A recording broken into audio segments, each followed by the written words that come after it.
నమస్తే, welcome to సన్వన్ news.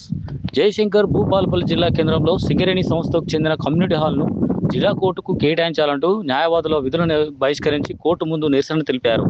ఈ సందర్భంగా న్యాయవాదులు మాట్లాడుతూ గత 2 రోజుల క్రితం సింగరేణి సంస్థ కోర్టుకు సింగరేణి కమ్యూనిటీ హాల్ను కేటాయిస్తున్నట్లు ప్రకటన విడుదల చేసిందని, ఈ నేపథ్యంలో 2 రోజులు గడవక ముందే మళ్లీ సింగరేణి సంస్థ నిర్ణయాన్ని వెనక్కి తీసుకోవడాన్ని నిరసిస్తున్నామని, తహసీల్దార్ కార్యాలయం ముందు కోర్టు ఉండడం వలన స్థానిక కక్షిదారులకు, అడ్వకేట్లకు తీవ్ర ఇబ్బందులు పడుతున్నాము అంటూ తెలిపారు. ఈ నేపథ్యంలో సింగరేణి సంస్థకు సంప్రదాయంగా మొదటగా కమ్యూనిటీ హాల్ను కేటాయించి మళ్లీ వెనక్కి తీసుకోవడాన్ని తీవ్రంగా ఖండిస్తున్నామని, వెంటనే కమిటీ హాల్ను కోర్టు భవనానికి కేటాయించాలని, లేని ఎడల ఆందోళన కార్యక్రమాలు చేపడతామని న్యాయవాదులు తెలిపారు. సింగరేణి జీఎం గారు ఓల్డ్ పోలీస్ హెడ్ క్వార్టర్ని మాకు కేటాయించి తర్వాత ఆయన ద్వంద్వ వైఖరి ప్రదర్శించడం, దాన్ని మళ్ళీ కమ్యూనిటీ హాల్గా చేసి 5th నుంచి వెళ్ళి ఫంక్షన్స్ కోసం అవైలబుల్ ఉంది అని చెప్పి నోటీస్ బోర్డు మీద పెట్టడం, కార్మిక సంఘాల నాయకులకు ఎలాంటి ఇంట్రెస్ట్ లేకుండా వాళ్ళు కన్విన్స్ అయినా వాళ్ళని ప్రేరేపించి చిన్న చిన్న ఉద్యమాలు చేసే ప్రయత్నం చేయడం, ఇది పూర్తిగా మేము వ్యతిరేకిస్తున్నాం, పూర్తిగా ఖండిస్తున్నాం. కోర్టు అనేది కేవలం న్యాయవాదులకు మాత్రమే కాదు. ఒకసారి మీడియా మిత్రులు మీరు చూపించాలి, ఇక్కడ రోజుకి సుమారు 500కు పైగా మంది కక్షిదారులు, వివిధ లిటిగెంట్స్ వస్తారు. తర్వాత మన ముందటున్న రోడ్డు చాలా నేరో రోడ్డు ఉంది. ఒక కారు వెళ్తే ఇంకో కారు కూడా పట్టే పరిస్థితి లేదు. దానివల్ల మార్నింగ్ ట్రాఫిక్ జామ్ కావడం జరుగుతుంది. కోర్టు అంటే మీ అందరికీ తెలుసు, ఒకసారి 10:30కి బెల్ అయిందంటే కోర్టుకు ఎవరి కోసం ఆగదు, ఒక అడ్వకేట్ కోసం ఆగదు, ఒక లిటిగెంట్ కోసం ఆగదు. జడ్జి గారు ఆ రోజు రాకున్నా కూడా, ఆ రోజు లీవ్ ఉన్నా కూడా కోర్టు బెల్ 10:30 అంటే 10:30కే స్టార్ట్ అవుతుంది.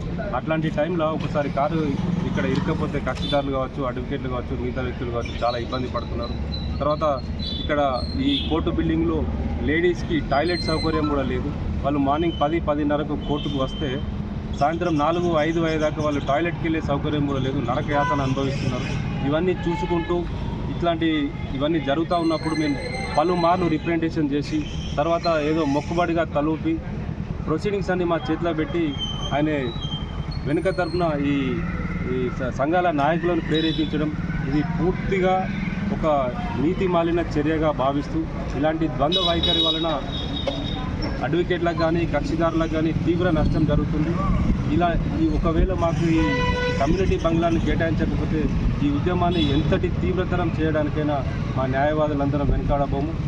ఇప్పటికైనా గమనించి సింగరేణి జీఎం గారు ఆ బిల్డింగ్ని మాకు కేటాయిస్తున్నట్టు మీరు మాకు హ్యాండ్ ఓవర్ లెటర్ ఇచ్చేసి గౌరవప్రదంగా మాకు అందించాలని, మీ గౌరవాన్ని కాపాడుకోవాలని, లేని ఎడల ఉద్యమాన్ని ఇంకా తీవ్రతరం చేస్తామని మీకు విన్నవిస్తూ, హెచ్చరిస్తూ గౌరవంగా ఉండాలని సూచిస్తున్నాం. Thank you so much. మీరు మేము గత 3 నెలలుగా కంటిన్యూగా కలవడం జరిగింది, వారికి రిప్రజెంటేషన్ ఇవ్వడం జరిగింది. కలెక్టర్ గారి సమక్షంలో జీఎం గారు, స్థానిక శాసనసభ్యులు, సిఎండి గారికి ఒక రిప్రజెంటేషన్ ఇవ్వడం జరిగింది. మీడియా మిత్రులకు కూడా మేము ఇప్పుడు ఆ ఫొటోస్ కానీ ఆ వీడియోస్ కానీ షేర్ చేస్తాం. దాని తర్వాత మళ్ళీ కలెక్టర్ ఆఫీస్లో 2వ దఫా మీటింగ్ జరిగింది. సేమ్ అదే కలెక్టర్ ఆఫీస్లో 3వ దఫా మీటింగ్ జరిగింది. ఈ మీటింగ్లన్నీ జరిగిన తర్వాత జీఎం గారు ఇస్తా అని చెప్పడం జరిగింది.